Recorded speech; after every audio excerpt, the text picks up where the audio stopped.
There was not a grand jury going on, perhaps there would be a candlelight vigil. If there was not a sense that there's some movement in the investigation, maybe we would have a candlelight vigil. 4 alternate jurors were dismissed today from the JonBenet grand jury, and informed sources say this means prosecutor Michael Caine will ask the panel to indict either John or Pat.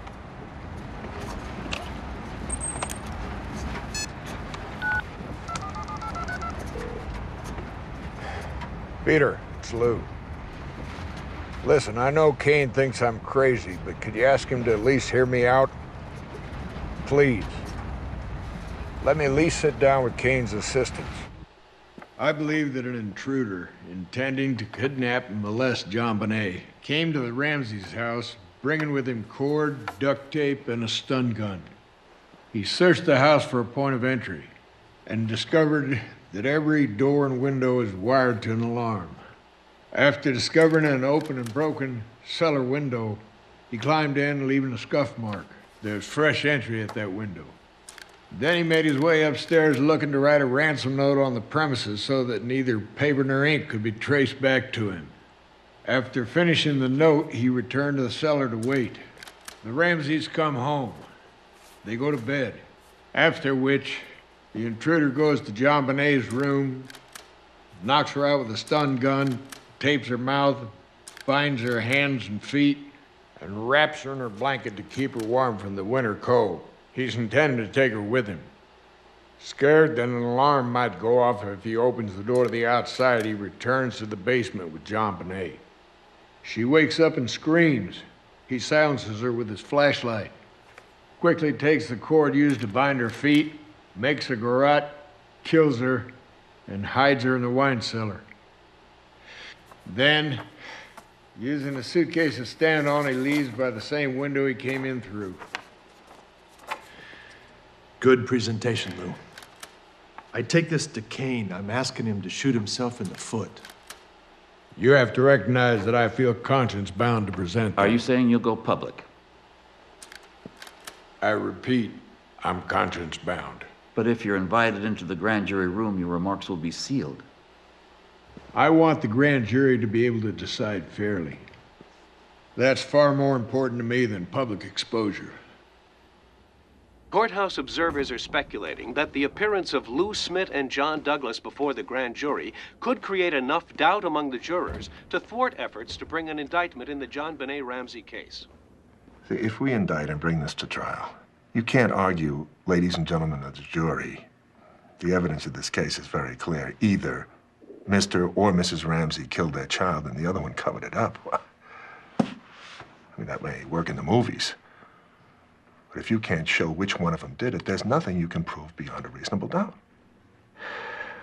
Now, Mike, I've been in every grand jury session with you. And I don't know. It's yours to run. I have to sign any true bill you bring in. So I'm asking you, is the case there?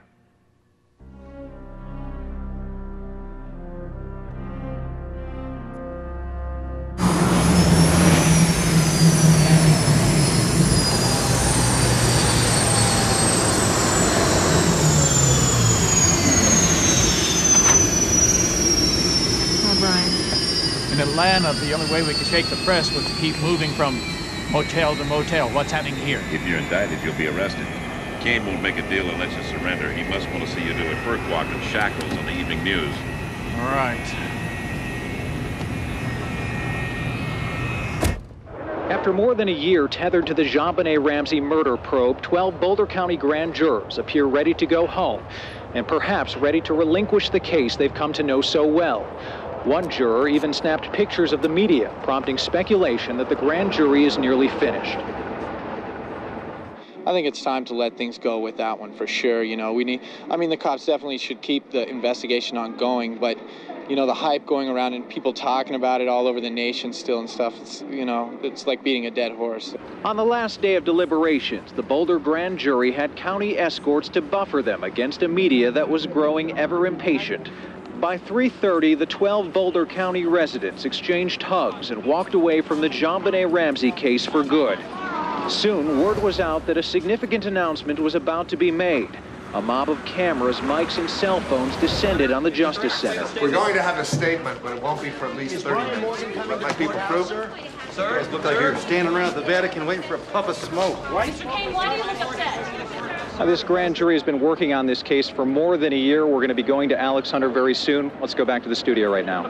Thanks, Raj. News 4's Brian Moss has been waiting for Alex Hunter to come out. Let's go to Brian now. Brian? Hi, Bill. Alex Hunter is just leaving the DA's office right now. We're walking alongside him. He's heading to a position over by Boulder Creek. In his left hand, several pages of material.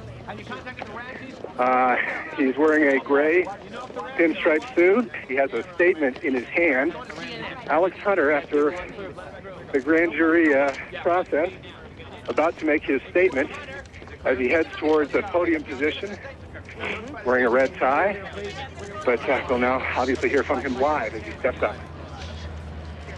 And we're going to be giving you an order from Judge Stansted, who, by the way, is sitting in for Roxanne Balin, who was not available today.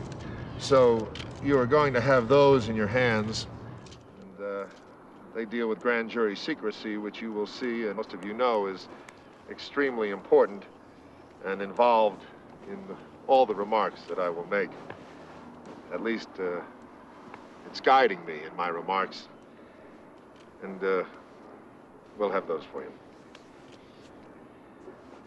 The Boulder Grand Jury has completed its work and will not return. No charges have been filed.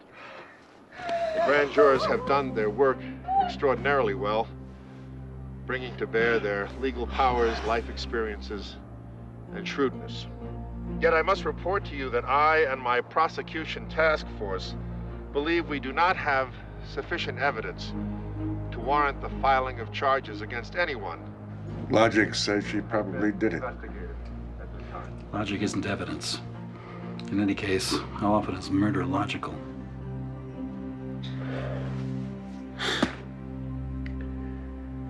I'm sure of it.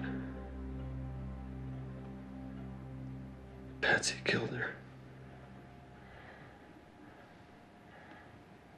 No, Steve. A stranger killed her. No. It wasn't a stranger. A stranger named Patsy Ramsey killed her.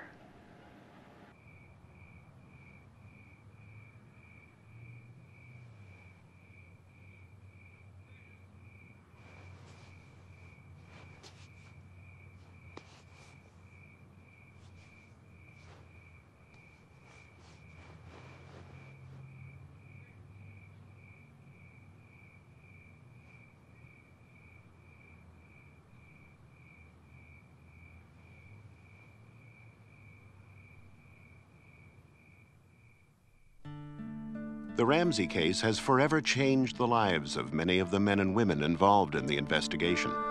Commander John Eller resigned from the Boulder Police Department. He currently is an investigator for the Florida State Attorney General's office. As a result of a no-confidence vote by the Boulder Police Department's union and pressure from the case, Chief Tom Kobe resigned in 1998. He now works in the nonprofit sector. Detective Steve Thomas, who also resigned from the Boulder Police Department, is now writing a book about the case.